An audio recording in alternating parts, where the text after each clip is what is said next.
rendons grâce à Dieu pour l'opportunité qu'il nous donne de partager avec vous ce soir, une fois de plus. Et vous saluons dans le merveilleux nom de notre Seigneur et Sauveur Jésus-Christ de Nazareth. Nous continuons ce soir avec notre thème sur l'amertume. L'amertume, un poison destructeur des relations humaines.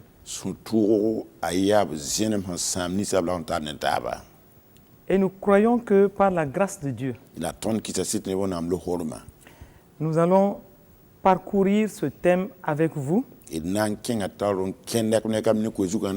prions que le Saint-Esprit nous aide à exposer notre cœur sur ce thème et à déloger de nos cœurs l'amertume qui peut ronger nos vies et détruire nos relations avec les autres.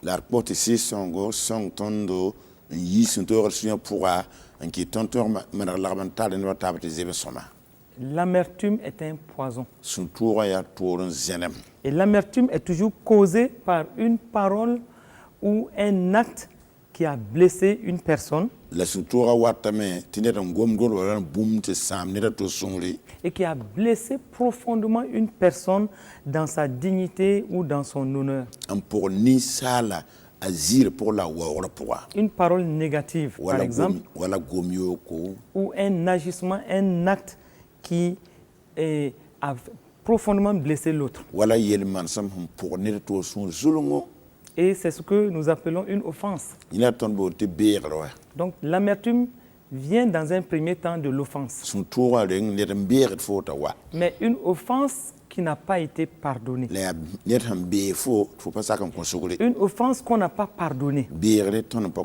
Et cela devient à la longue une amertume qui devient un poison dans notre cœur. Parce qu'au souvenir de ce qui s'est passé, au souvenir de la parole négative ou de l'acte négatif qui a été posé à notre endroit, il y a une douleur dans le cœur, il y a une déception dans le cœur, il y a même un regret dans le cœur. Et tout cela s'accompagne par une émotion négative. Et après cette émotion négative, il y a une blessure qui s'installe. Une blessure qui s'installe avec un désir secret de se venger. Et donc, tant que nous restons à cette étape-là, l'amertume se développe dans le cœur et gangrène le cœur. Et il y a plusieurs raisons en ce moment on peut développer dans le cœur pour se venger de l'autre. Et l'amertume appelle des pensées négatives.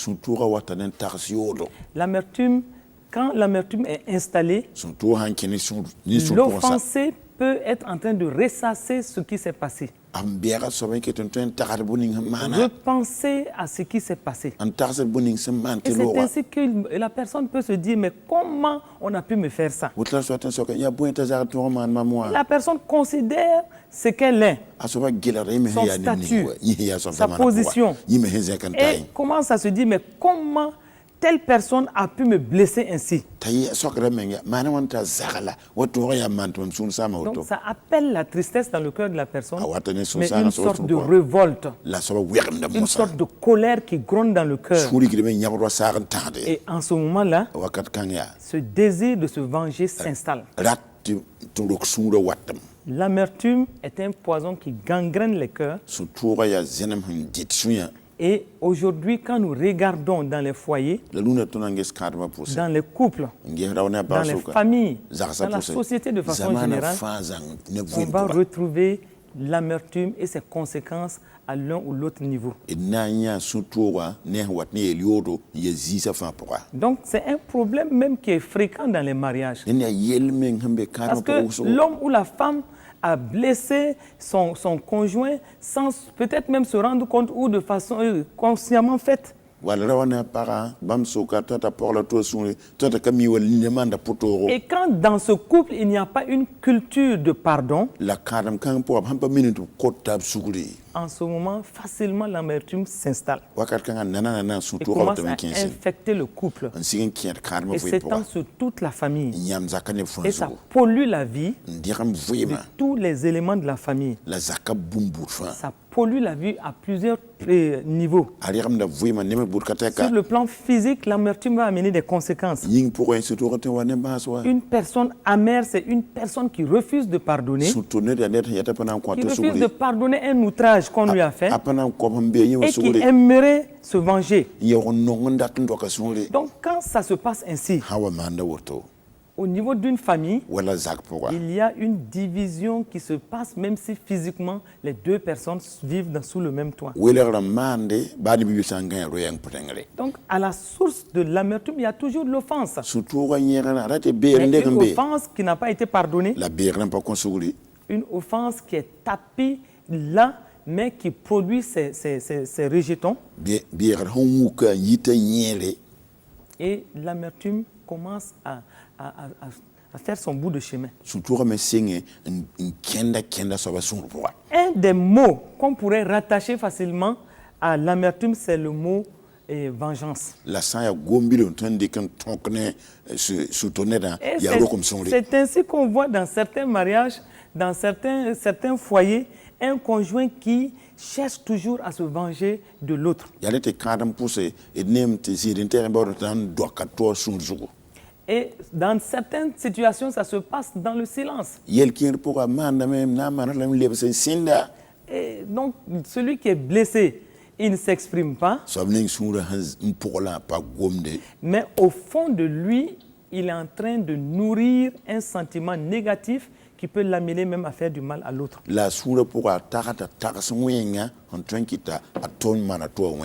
Et dans certaines situations, on voit qu'une personne, dans le couple, un des conjoints peut tranquillement se retirer de la dynamique relationnelle.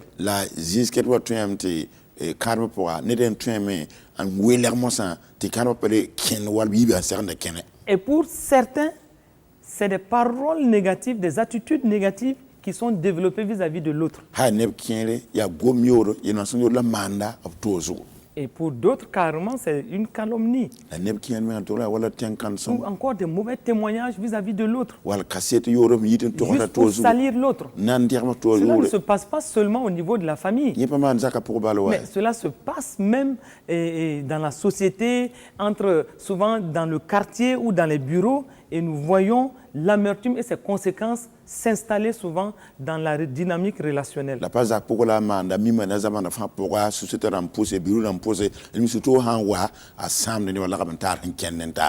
quand il y a l'offense qui n'a pas été pardonnée et que l'amertume s'est installée, quand il s'agit d'un couple, il arrive que certains maris privent carrément leurs femmes de leur soutien financier. C'est une façon aussi à eux de se venger. Bon. Souvent au niveau des hommes, on peut voir certains hommes commencer à regarder ailleurs, commencer à faire la cour à d'autres femmes, commencer à aller fréquenter d'autres femmes. Et pour eux, c'est l'expression de leur vengeance ainsi vis-à-vis de leur conjoint. Mais au niveau des femmes, on voit souvent des femmes qui privent leur mari des rapports intimes. Et pour elles, c'est une façon de se venger. Et certaines femmes vont jusqu'à tromper même leur conjoint, juste pour lui faire mal. Pour elles, c'est une façon de payer, de faire payer à l'homme ce qu'il a fait.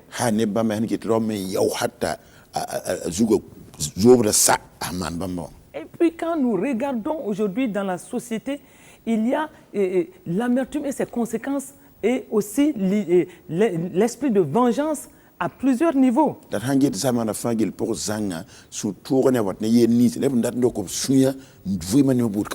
Autant des couples le vivent ces situations, autant à plusieurs niveaux, nous voyons donc et que l'amertume fait ses produits, ses rejetons. Et nous sommes étonnés de voir que la vengeance, l'esprit de vengeance s'installe dans les cœurs et les pousse à aller chercher des stratégies pour se venger de l'autre.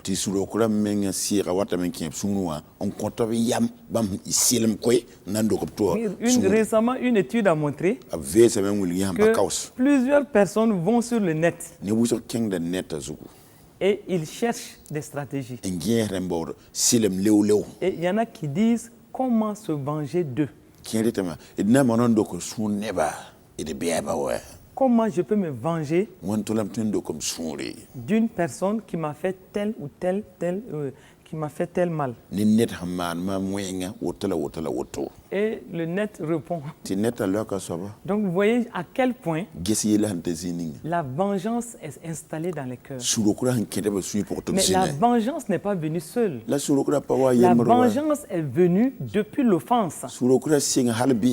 L'offense qui est une parole négative ou un acte négatif qui s'est poursuivi sous forme de blessure qui n'a pas été, et l'offense qui n'a pas été pardonnée.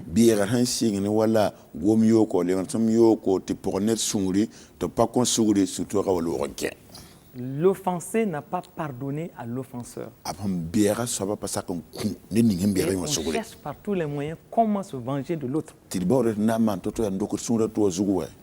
Alors que Dieu lui-même a dit dans sa parole, dans Romains 12, verset 19, il dit « Ne vous vengez pas vous-même, bien-aimés, mais laissez agir la colère de Dieu, car il est écrit, à moi la vengeance, c'est moi qui rétribuerai, dit le Seigneur. » Voici ce que Dieu dit. Ne cherchez jamais à vous venger.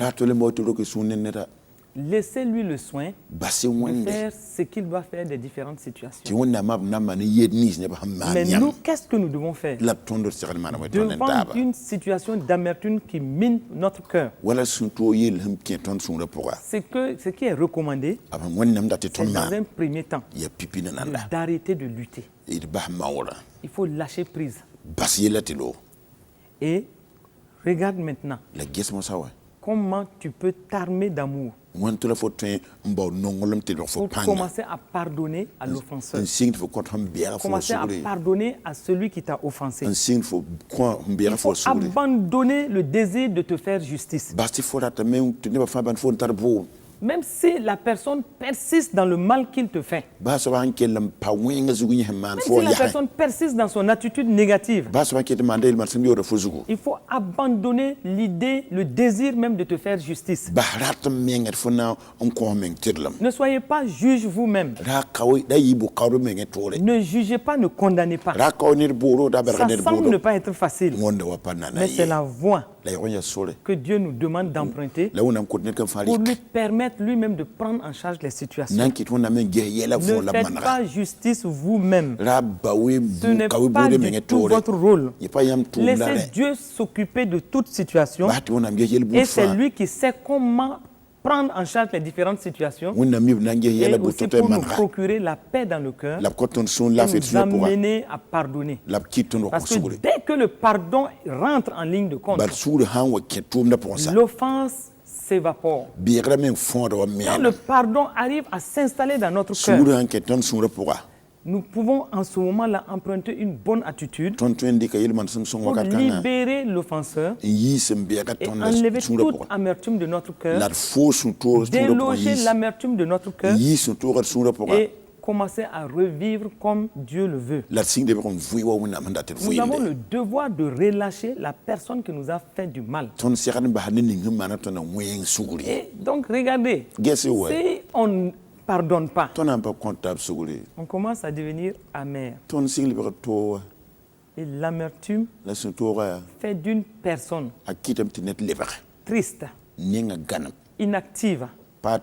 L'amertume enlève toute son énergie. Parce que la personne qui est amère est focalisée sur l'offenseur. La personne qui est amère, chaque jour se lève avec la personne qui l'a offensé traverse les journées avec la personne qui l'a offensé et va s'endormir avec cette personne qui l'a offensé.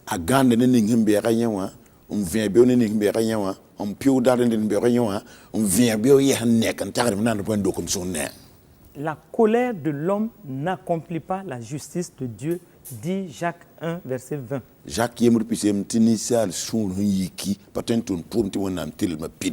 Et si on veut se venger soi-même, on n'arrivera jamais à faire une justice parfaite. La justice de Dieu est parfaite. Et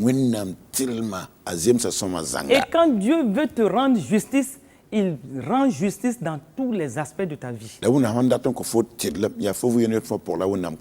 comprendre que la justice de l'homme est imparfaite. Quand tu veux te venger, tu vas te créer toi-même des problèmes. Parce que tu viens en ce moment au même niveau que l'offenseur.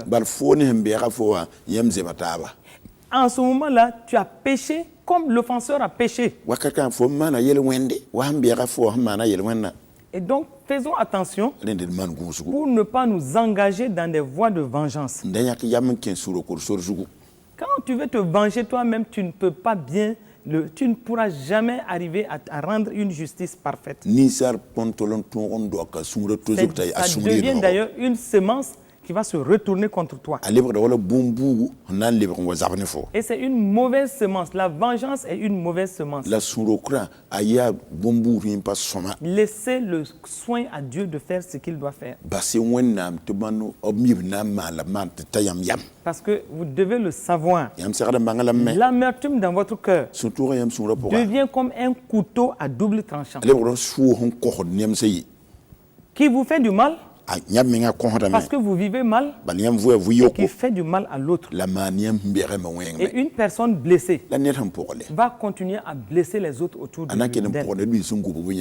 Et une personne blessée, tant qu'elle ne s'engage pas dans le pardon, un jour va emprunter une voie qui va l'amener à des meurtres. Parce que le ressentiment produit des rejetons qui vont jusqu'au meurtre. On cherche à tuer en ce moment par notre langue et on vit de façon négative. Aujourd'hui, nous allons faire une étude de cas. Et nous allons voir un cas pratique dans la parole de Dieu. Et nous voyons cela dans 2 Samuel 13. Là où la parole de Dieu nous parle du cas d'Absalom et de son frère Amnon.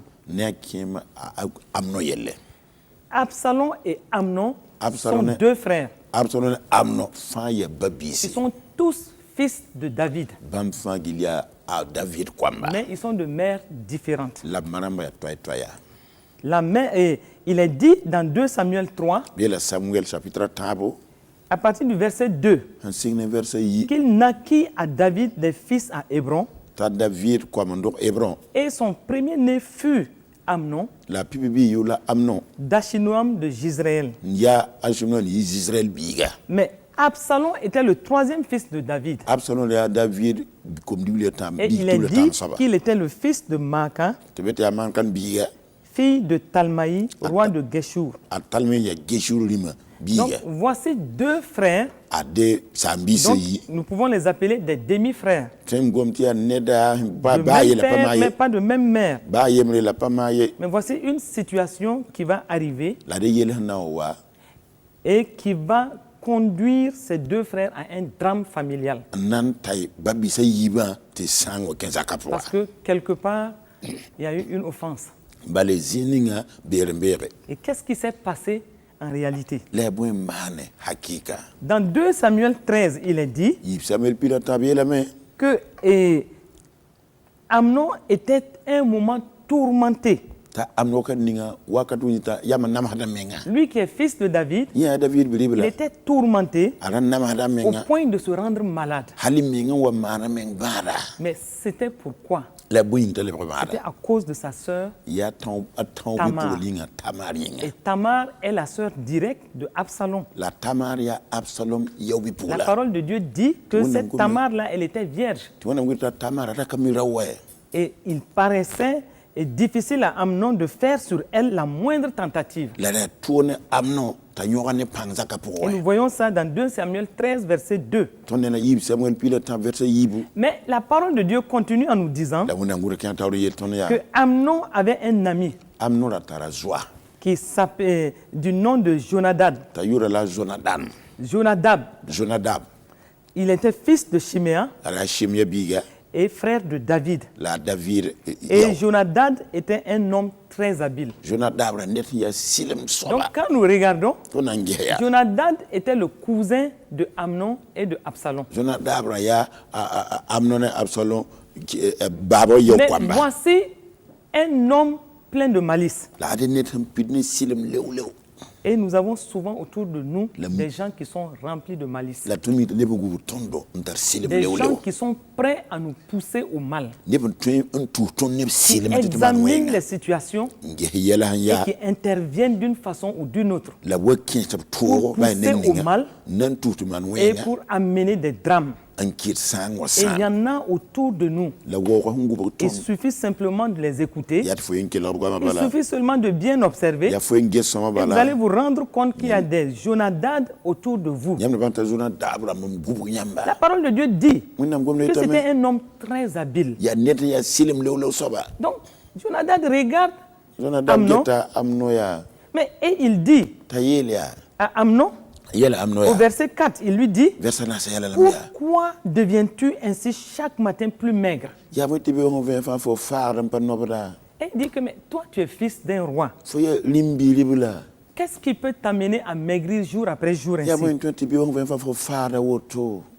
Donc voici déjà une question qui devait amener Amnon sur le chemin de ce drame-là. Et il insiste. Ne veux-tu pas me le dire? Et Amnon maintenant qui répond: oh, mon seul problème, c'est que ma sœur là, j'aime ma sœur.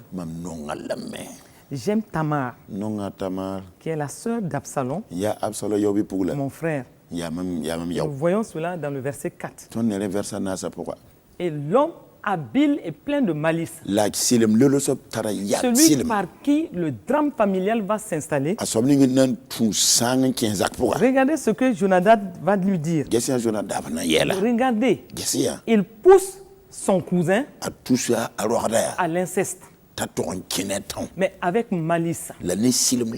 Il trouve toutes les bonnes explications malsaines pour pousser son frère, pousser son cousin sur le chemin de l'inceste. Et en ce moment-là, le drame va commencer à s'installer. Au verset 5, il est dit que Jonadab dit à Amnon: regarde, c'est tout simple. Ce que tu vas faire là, est-ce que c'est ta sœur? Tu vas simplement te mettre au lit. Tu vas jouer au malade. Tu vas faire comme si rien n'allait chez toi. Et comme tu connais ton père là, forcément il va venir. Il va venir voir ce qui se passe. Mais quand il va venir là, c'est en ce moment que tu vas lui dire que toi tu as besoin, tu es malade et tu as besoin simplement qu'on te donne à manger. Mais la seule personne qui doit te donner à manger, c'est ta sœur Tamar. Et donc, tu demanderas à ton père de faire venir ta sœur Tamar pour venir te préparer un mets. Et donc, quand elle va venir, c'est en ce moment que tu verras comment faire.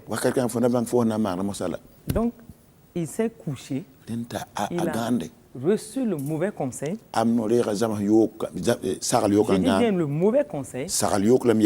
Puisque il aurait pu selon la suite de la parole, il aurait pu suggérer à son frère, à son cousin, de voir leur père pour prendre Tamar comme épouse. Et la parole de Dieu nous dit plus tard que certainement s'il allait sur ce chemin-là, il était bien possible que David accepte que Tamar soit son épouse. Mais il est parti dans le conseil de cet homme habile, rempli de malice. Et c'est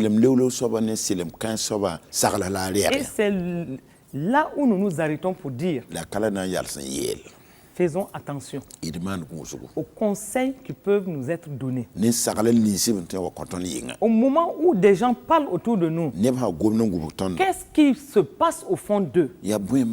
Sur quel chemin ils sont en train de nous mettre? Ayons le discernement. Ayons l'intelligence pratique. Écoutons ce qu'ils disent, mais regardons dans leur cœur qu'est-ce qui se passe. Écoutons, mais ayons le discernement pour comprendre où ils sont en train de nous pousser. Et ça manque à beaucoup de gens qui se laissent emporter par des conseils de gens malicieux.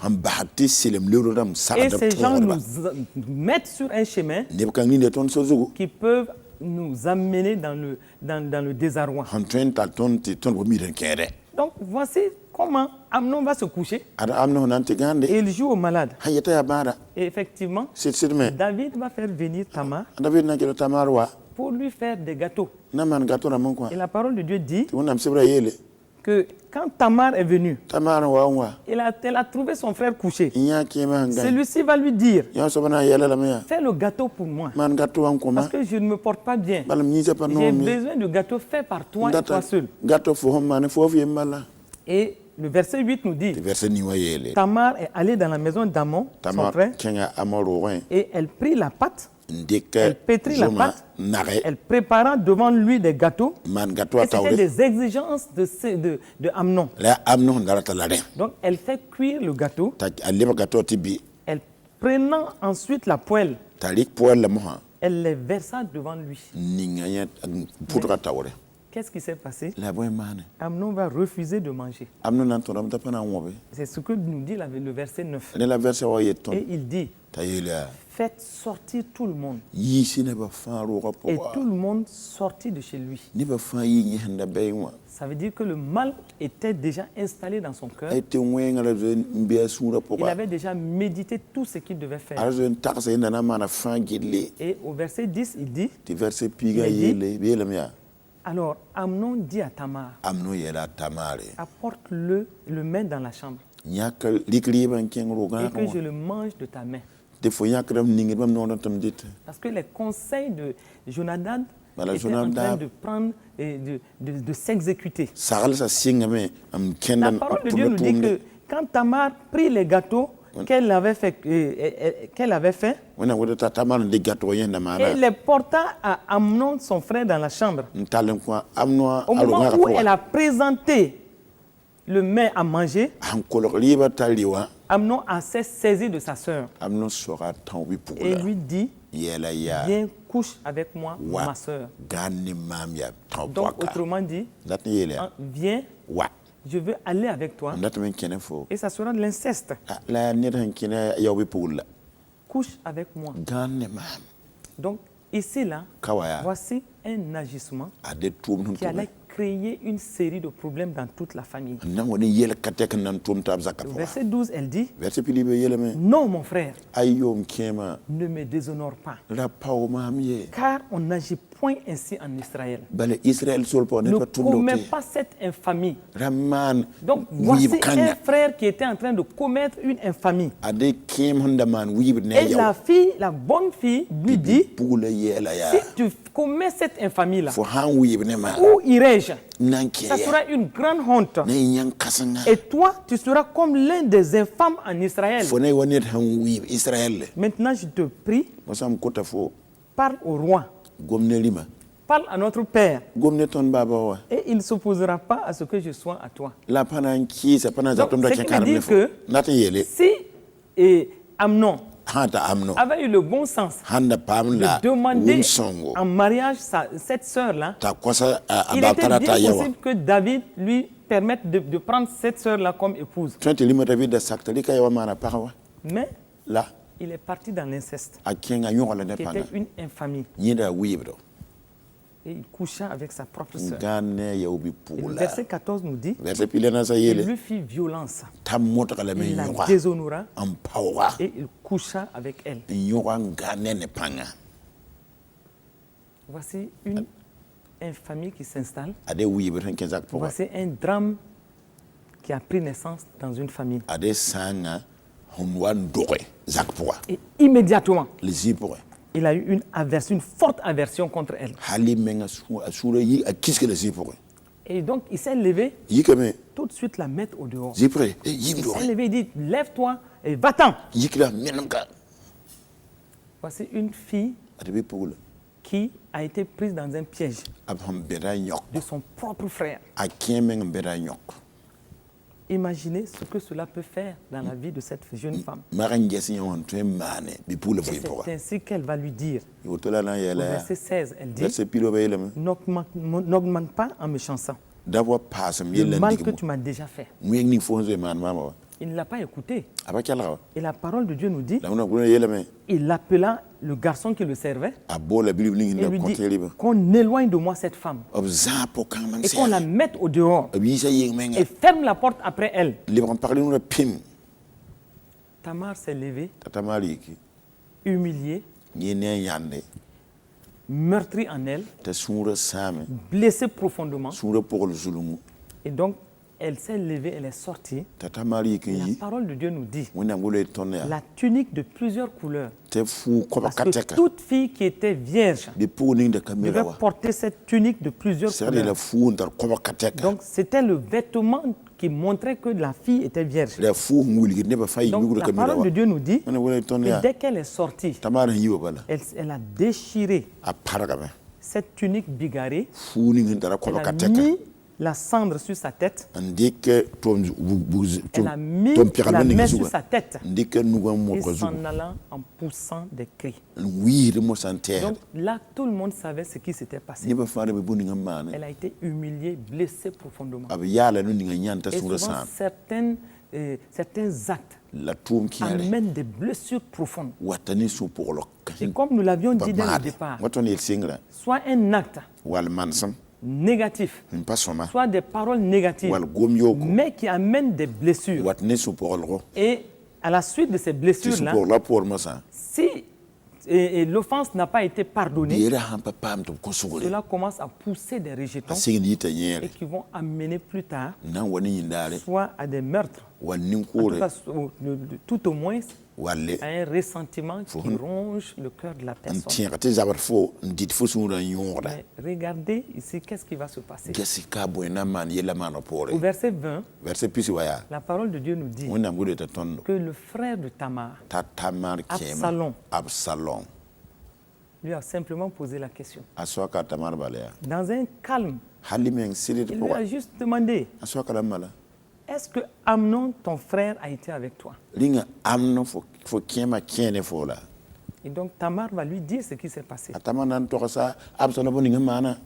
Mais regardez l'attitude de Amnon. Il dit à sa sœur, maintenant, ma sœur, tais-toi. Tais-toi. Non, fais même pas un problème. Parce que c'est ton frère. Qu'est-ce que tu peux? C'est déjà fait. Non, fais pas un problème. Tais-toi et laisse faire. Ne prends pas cette affaire trop à cœur. Ne prends pas cette affaire trop à cœur. Mais au moment où Absalom le disait, il avait une colère sourde en lui. Absalom n'a pas pu supporter ce qui s'est passé à l'endroit de sa sœur. Et il lui dit tranquillement, ne prends pas ça au sérieux. Laisse l'affaire comme ça. Et la parole de Dieu nous dit que Tamar, désolée, demeura dans la maison d'Absalom, son frère. Tamar était désolée. Voici une blessure profonde. La jeune femme est blessée. Son frère est blessé. Même s'il dit autre chose, même s'il montre que l'affaire peut rester comme telle, mais en réalité, il n'a pas exprimé directement sa colère. Il a apaisé sa sœur. Mais au fond de lui, il y avait une blessure profonde qui s'était installée parce qu'il s'est dit, comment Amnon a pu faire ça à sa sœur. Dans un premier temps, c'est un inceste. Dans un deuxième temps, c'est une infamie, déshonorant sa sœur, faisant en sorte que sa sœur risque de vivre cette infamie sur de longues périodes. Et donc, tout ce qui pouvait suivre le corollaire de cette infamie. Et la parole de Dieu nous dit qu'elle est restée dans la maison de son frère Absalom. Verset 21, le roi David a pris toutes ces choses. Il a été très irrité. Regardez souvent comment un acte à l'encontre d'un seul membre d'une famille peut amener le désarroi sur toute la famille. Et beaucoup qui nous écoutent ce soir, vous avez certainement vécu des situations où toute la famille a été touchée d'une façon ou d'une autre. Et c'est une blessure que toute la famille a reçue. Mais ici, ce que nous remarquons, David a appris toutes ces choses. Donc, on lui a expliqué tout ce qui s'est passé. Il a été très irrité. Mais la parole de Dieu ne nous dit pas qu'il a réagi pour amener d'une façon ou d'une autre les différents frères autour de cette affaire à régler quoi que ce soit. Il s'est limité à l'irritation, mais il n'y a pas eu une responsabilité à mettre tous les frères ensemble et parler de cette affaire et pour amener le nettoyage d'une façon ou d'une autre. Un règlement aurait sans doute allégé la peine dans le cœur de Tamar. Mais rien n'a été fait. Malgré l'irritation. David a été très irrité. Absalom, lui, n'a même pas montré qu'il était irrité, mais en fait, son irritation était intérieure, parce qu'ici, il y a eu une blessure, une offense profonde qui s'est accompagnée d'émotions négatives. Et il y a des gens, devant certaines situations, qui essaient de maîtriser leur colère. Mais au même moment, la colère gronde au fond d'eux. C'était le cas d'Absalom. Donc sa sœur est restée avec lui. Et la parole de Dieu nous dit, pendant 2 ans, cette sœur-là est restée avec Absalom. Parce que nous voyons au verset 23 que 2 ans après, donc Tamar vivait dans cette douleur-là, elle vivait chez Absalom. Donc, chaque jour que Dieu faisait, quand Absalom se levait, il était confronté à cette douleur. Il était confronté à sa sœur qui était dans la peine. Il était confronté à sa sœur qui était humiliée et vilipendée. Et c'est ce que nous avons dit. L'amertume, c'est ce qui vient toucher à notre honneur et à notre dignité. Tamar a vécu la situation comme une offense grave. Le roi David a vécu cette situation comme une offense grave à toute la famille. Une infamie contre toute la famille. Un drame familial. Absalom, il a vécu la même chose, mais au fond de lui, la colère grondait tous les jours.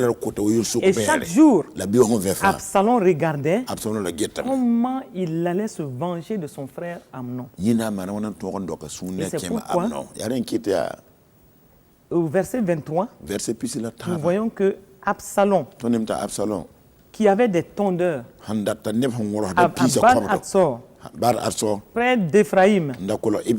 La parole de Dieu nous dit qu'il a invité tous les fils du roi. Puisque au fond de lui, il trouvait toutes les stratégies. Il cherchait qu'est-ce qu'il fallait faire pour se venger de cette situation. Et beaucoup qui ont vécu des situations, des offenses, qui n'ont pas su pardonner, vivent avec l'amertume dans le cœur. Et l'amertume grandit en eux. Et quand l'amertume grandit en eux, mêlée à l'esprit de vengeance, ils veulent trouver toute opportunité pour se venger. Et il n'y a que la vengeance en ce moment qui peut les alléger, qui peut enlever leur douleur de leur cœur. Ils ne trouvent pas le moyen de pardonner, mais ils prennent la voie de la vengeance. Et la vengeance qui devient une semence. Donc, il invite tous les fils du roi, tout en sachant que, en invitant tous les fils du roi, forcément, Absalom fera partie.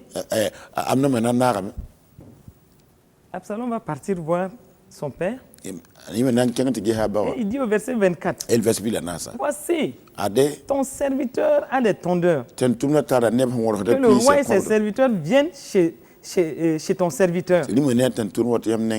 C'est ça, c'est Absalom qui dit ça au roi. Et le roi dit à Absalom, non mon fils, nous ne pourrons pas tous y aller, de peur que nous ne te soyons en charge. Mais Absalom le pressa, parce qu'il faut forcément arriver à son but. Il le pressa.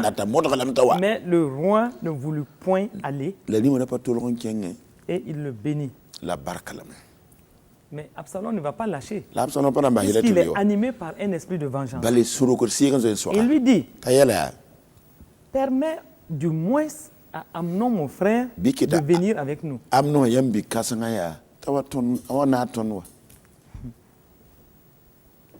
Permets du moins à Amnon de venir, même si tous les autres ne viennent pas. Même si toi-même tu ne viens pas, il faut que Amnon vienne. Et il a tellement insisté que le roi a fini par laisser Amnon et tous ses fils y aller. Et donc voici ce qui va se passer.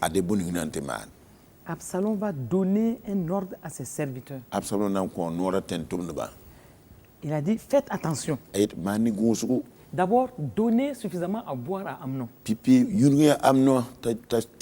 Faites en sorte qu'il soit saoul, qu'il perde ses sens, qu'il ne se rende même pas compte de ce qui se passe. Et plus vous allez lui donner à boire, un moment vous allez voir qu'il est égayé par le vin. Et quand il sera égayé par le vin, frappez-le et tuez-le. Mais ce meurtre-là est venu d'où? Ce meurtre est venu depuis l'offense de Tamar. Que Absalom n'a jamais pu pardonner. Et puis Absalom dit à ses serviteurs, c'est moi qui vous ordonne de faire ça. C'est vrai que c'est mon frère. Nous sommes de même père. Mais il ne sortira pas d'ici vivant. Soyez fermes, hein? Montrez du courage. Faites en sorte qu'il ne sorte pas d'ici vivant. Il faut qu'il meure. Donc, qu'est-ce qui se passait? Depuis 2 ans, il avait cette colère en lui. Depuis 2 ans, voici Absalom mûrissait dans son cœur l'idée du meurtre, parce que l'offense là n'a pas été pardonnée, bien qu'il semblait calme. Et il y en a qui sont calmes devant les situations. Ils font semblant comme si tout va bien. Ils disent non, mais moi j'ai même pardonné. Et puis d'ailleurs, je n'ai rien sur le cœur. Oh, Dieu a dit de pardonner, moi j'ai pardonné. Mais la colère gronde dans leur cœur. Et l'esprit de vengeance souvent est là pour les pousser à trouver toutes les stratégies pour se venger. Et donc, au verset 29, il est dit que les serviteurs d'Absalom ont traité Amnon exactement comme Absalom l'avait dit. Et donc, la conséquence, Amnon va mourir. Il y a eu le meurtre. Mais comme nous l'avions dit dès la première émission sur l'amertume, nous l'avions dit, quand il y a l'offense qui n'est pas pardonnée et que l'émotion négative a affecté le cœur, la blessure a affecté le cœur, si en ce moment, jusque-là, il n'y a pas eu de pardon de l'offense, le ressentiment prend place. L'amertume s'installe. Et le mot qui est lié à l'amertume, c'est la vengeance. Même quand les gens ne le disent pas, ils trouveront le moyen, d'une façon ou d'une autre, de se venger. D'autres le font intelligemment, mais d'autres le font comme ici Absalom l'a fait. Lui, il est arrivé à la haine. Parce qu'après l'étape de ressentiment, la haine vient dans le cœur. Et après la haine, le meurtre s'installe. Dans le langage, on cherche à tuer. Tuer par notre langue. Dire du mal toujours. Et c'est pourquoi nous avions dit, les émissions dernières, les signes qui ne trompent pas. Quand quelqu'un est amer et cherche à tuer. Et donc ici, il a cherché à tuer. Soit par la langue, pour certains, soit physiquement pour d'autres. Et ici, Absalom est parti tout droit sur le meurtre. Et il a tué son frère parce qu'il n'a pas pu supporter ce qui s'était passé. Il n'a pas pu digérer ce qui s'est passé. Au moment où vous nous écoutez ce soir, cette amertume qui vous ronge, regardez tout ce que cela vous inspire. Regardez comment l'inspiration vient de faire du mal aux autres. Les signes dans votre vie ne trompent pas. Il y a l'amertume qui vous ronge et l'amertume qui vous bloque. Et vous cherchez à faire du mal. Du mal de façon insidieuse, vous cherchez à faire du mal. Au moment où vous souriez, au moment où vous êtes calme, au moment où vous faites comme Absalom, qui a dit à sa sœur, oh, n'en fais même pas un problème. Il a dit à sa sœur, ne prends même pas cette affaire trop au sérieux. Ne prends pas ça à cœur. C'est fait. Laisse seulement. Mais au même moment, il était résolu à se venger de son frère. Il était résolu. Et chaque jour qui passait, il était en train de réfléchir. Qu'est-ce que je vais faire pour me venger de ce frère-là? Et il dit, j'irai jusqu'au meurtre. Et je mettrai tout en œuvre, tous les moyens pour arriver au meurtre. Et quand tu es résolu, de façon négative, tu pourras le faire. Mais ce n'est pas la voie de Dieu. Non, non, non. Ce n'est pas la voie de Dieu. Et nous voyons comment ça a été un grand désarroi dans toute la famille. Parce qu'au verset 31, le roi s'est levé, David s'est levé, il a déchiré ses vêtements et il s'est couché par terre. Et tous ses serviteurs étaient là, assistant au drame familial. Chacun avait les vêtements déchirés. Chacun était dans le désarroi. Et il y a des agissements que certaines personnes amènent avec l'esprit de Jonadab. Jonadab est un esprit qui vient toujours manipuler, manigancer pour cogner les têtes des gens, pour pousser au mal et amener souvent des drames. Faisons attention à cet esprit-là. Faisons attention aux Jonadab autour de nous. Discernez dans leur langage, discernez par leurs agissements. Il y a des Jonadab autour de nous, souvent qui parlent, qui nous poussent par là, qui manipulent ici, tout simplement parce qu'ils veulent créer le mal. Il y a des Jonadab autour de nous. Parce que il n'arrête pas, il n'a pas arrêté Jonadab.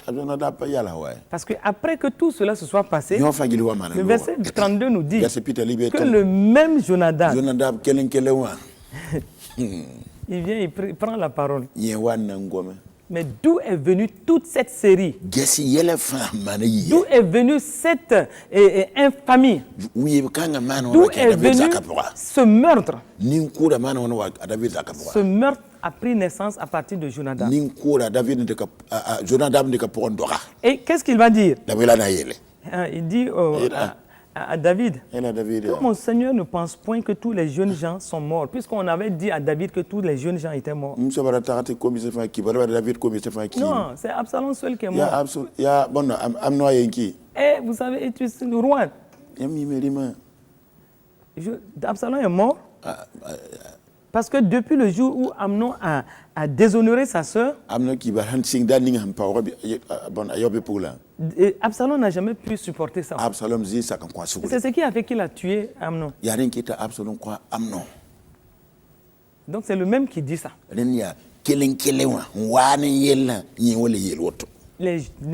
Les Jonadab, ils sont dangereux.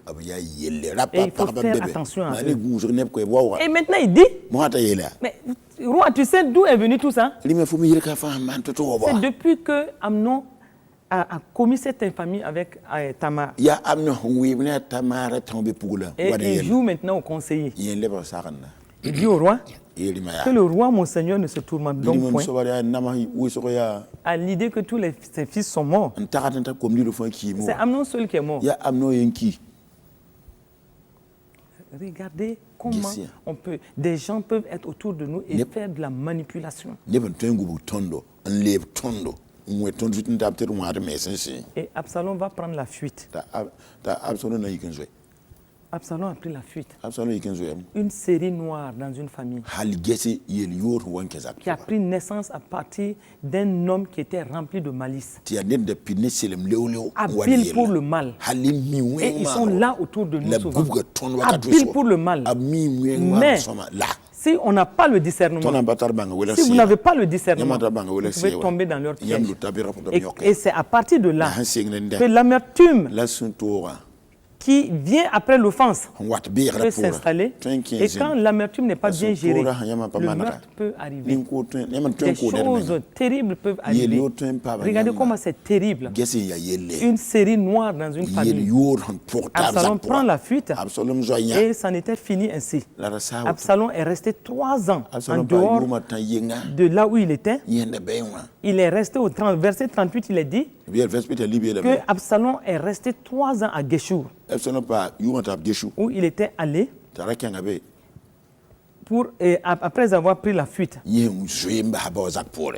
Et à un moment, David a cessé de le poursuivre. Parce que par la suite, par la grâce de Dieu, David a été consolé de la mort de son premier fils Amnon. Donc, c'est juste pour attirer notre attention. L'amertume vient de toutes ces situations. Faisons attention à l'esprit de Jonadab. Quand vous discernez les Jonadab autour de vous, tournez le dos. Parce qu'ils vont pousser au mal, amener des semences de blessures, des blessures qui vont se transformer en amertume. Et l'amertume qui, quand ce n'est pas réglé, quand le pardon ne s'en est pas suivi, rapidement cela amène à des ressentiments plus tard au meurtre. Et beaucoup vivent ces situations. Et c'est pourquoi il était bon qu'on s'arrête ce soir devant ce cas pratique pour dire, c'est vrai, nous pouvons dire que quand il y a une dynamique relationnelle, il peut y avoir des frictions. Mais certaines frictions peuvent être bien orchestrées et amenant ainsi des drames dans des milieux.